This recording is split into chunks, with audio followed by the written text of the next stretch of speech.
కొనసాగుతున్న ఆసియా కప్లో భాగంగా ఇండియా పాకిస్తాన్ జట్ల మధ్య ఆదివారం దుబాయ్ వేదికగా క్రికెట్ మ్యాచ్ జరిగింది. ఈ మ్యాచ్లో మొదట బ్యాటింగ్ చేసినటువంటి పాకిస్తాన్ 20 ఓవర్లలో 171 పరుగుల భారీ లక్ష్యాన్ని భారత్ ముందు ఉంచడం జరిగింది.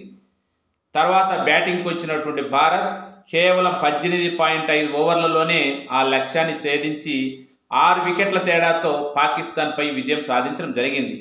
ఈ ఆసియా కప్లో రెండోసారి కూడా పాకిస్తాన్పై ఇండియా టీము విజయం సాధించడం జరిగింది.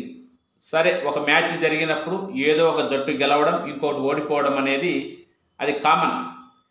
కానీ ఇక్కడ మనం ముఖ్యంగా ప్రస్తావించాల్సిన అంశం ఏంటంటే, నిన్న మొదట బ్యాటింగ్ చేసినటువంటి పాకిస్తాన్ సంబంధించిన ఒక క్రికెటర్ ఫర్హాన్ తను 50 రన్స్ చేసిన తర్వాత, అంటే హాఫ్ సెంచరీ చేసిన తర్వాత అతను చేసిన సెలబ్రేషన్స్, అతను ప్రవర్తించిన తీరు చూసి భారతదేశమే కాదు ప్రపంచ దేశాలన్నీ కూడా చర్చించుకునే విధంగా అతను ప్రవర్తించడం జరిగింది.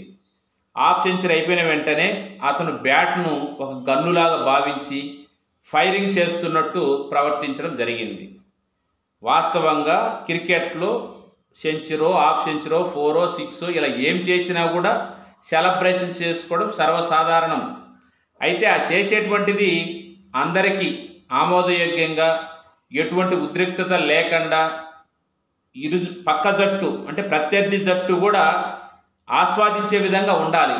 అలా కాకుండా ఫైరింగ్ జరుపుతున్నట్టు అతను చేసిన చేష్టలకు చాలా ఇబ్బందికరంగా ఉండడమే కాకుండా, ప్రస్తుతం భారత్ పాక్ మధ్య ఒక ఉద్రిక్తత పరిస్థితులు జరుగుతున్నప్పుడు అతను అలా ప్రవర్తించడం ఉద్దేశపూర్వకంగా ప్రవర్తించాడా, లేదు పాకిస్తాన్ వాళ్ళంటే వాళ్ళు ఇలానే ఉంటారు, వాళ్ళు ఎక్కడ ఉన్నా ఏం చేసినా కూడా వాళ్ళ బుద్ధులు మారవు, కుక్కతో ఒక వంకర అన్నట్టు ఒక క్రికెటర్కు గన్నులాగా ఫైర్ చేసినటువంటి ప్రవర్తన ఎందుకు అవసరం వచ్చింది? ఈ పహల్గామ్ దాడి జరిగిన తర్వాత భారత్ పాకిస్తాన్ల మధ్య దగ్గరగా చేరుకోలేనటువంటి ఒక పరిస్థితులు ఉన్నప్పుడు దాన్ని ఇంకా పెంచే విధంగా చాలామంది ఈ ఆసియా కప్పులు అసలు పాకిస్తాన్తో ఆడకూడదని అనేక చోట్ల నిరసనలు తెలిపినప్పటికీ, సరే క్రికెట్ని క్రికెట్ లాగానే చూడాలని ఒకవైపు కొందరు ఆలోచన చేసినప్పుడు ఆ విధంగా ముందుకు పోయి, అయినప్పటికీ వాళ్ళతో ఆట ఆడుతున్నప్పటికీ కూడా ఇలా ప్రవర్తించడం అనేది మంచిది కాదు. ఎందుకంటే ఫస్ట్ మ్యాచ్లో కూడా చూసినాం, ఆ మ్యాచ్ సందర్భం కూడా షేక్ హ్యాండ్ ఇవ్వలేదని దాని మీద పెద్ద రచ్చ కావడం, అయినా అది ఆటలో నిబంధన కాదు కాబట్టి ఇబ్బంది ఏం లేకుండా ఉంది. కానీ వాళ్ళు ఏదో ఒక హాఫ్ సెంచరీ చేసినంత మాత్రాన ఫైరింగ్ జరుపుతున్నట్టు, అంటే పరోక్షంగా భారత్పై మేము ఫైర్ చేయడానికి, అంటే ఒక రకంగా చెప్పాలంటే యుద్ధమో దాడినో అలాంటి వాటికి మేము సిద్ధం ఉండామని, క్రికెటర్లు కూడా అలాంటి మానసిక స్థితి ఉన్నారంటే పాకిస్తాన్కు ఖచ్చితంగా చాలా స్ట్రాంగ్గా బుద్ధి చెప్పాలి. ఏదో ఆపరేషన్ సింధూర్ కొనసాగుతుందని, కేవలం ఉగ్రవాదులు మాత్రమే టార్గెట్గా చేసుకుని అలాంటి కార్యక్రమాలు చేయాలనుకోవడం భారత్ కూడా మారాలి ఆ విధానం. ఎందుకంటే ఇప్పుడు క్రికెటర్లకు ఏమైనా అవసరం ఉందే? క్రికెటర్లకు ఇలా రెచ్చగొట్టడం అవసరం ఉందే? వాళ్ళు 2 మ్యాచ్లు ఓడిపోయినప్పటికీ కేవలం హాఫ్ సెంచరీకే ఫైరింగ్ చేస్తున్నట్టు అతని ప్రవర్తన ఉంటే ఎలా ఆలోచించాలి? అంటే ఇప్పటివరకు అందరూ అనుకుంటున్నది ఏంది? పాకిస్తాన్ ఒక దేశంగా మన ప్రత్యర్థి దేశము, పక్కన దాయాది దేశం అయినప్పటికీ కేవలం ఉగ్రవాదులకు మాత్రమే భారత్పై అలాంటి ఆలోచన ఉంది అని ఇన్ని రోజులు ఆలోచించిండ్రు. కానీ ఒక క్రికెటర్ కూడా ప్రపంచం అంతా చూస్తుండగా లైవ్లో ఫైరింగ్ చేస్తున్నట్టు ఫోజులు ఇస్తే, అంటే అక్కడ పాకిస్తాన్లో ప్రజలు వాళ్ళ మనస్తత్వం ఎట్లా ఉంటుంది, క్రికెటర్లే కాదు ఈ యొక్క ప్లేయర్స్ యొక్క మనస్తత్వం ఎలా ఉంటుంది, ఇంకా తీవ్రవాదులు ఉగ్రవాదుల గురించి అసలు చెప్పాల్సిన అవసరమే లేదు. ఇవన్నీ ఆలోచించినప్పుడు నిజంగా పాకిస్తాన్లో అసలు సాధారణ జనం ఎవడో తెలియదు, ఉగ్రవాది ఎవడో తెలియదు, ఎవడేం చేస్తాడో కూడా తెలియదు. ఎందుకంటే ఆ మధ్యకాలం చూసినాం, పహల్గామ్ దాడి తర్వాత భారత్ ప్రతిచర్యల భాగంగా ఆపరేషన్ సింధూర్ చేపట్టినప్పుడు ఉగ్రవాద స్థావరాలను ధ్వంసం చేయడం జరిగింది. ఆ ధ్వంసం చేసిన సందర్భంలో చాలామంది ఉగ్రవాద కుటుంబాలు మరణించినాయి. ఆ సందర్భంలో వాళ్ళ అంత్యక్రియలలో అక్కడ ఉగ్రవాదులు పాల్గొన్నారు, పోలీసులు పాల్గొన్నారు, ప్రజలు పాల్గొన్నారు, రాజకీయ నాయకులు పాల్గొన్నారు.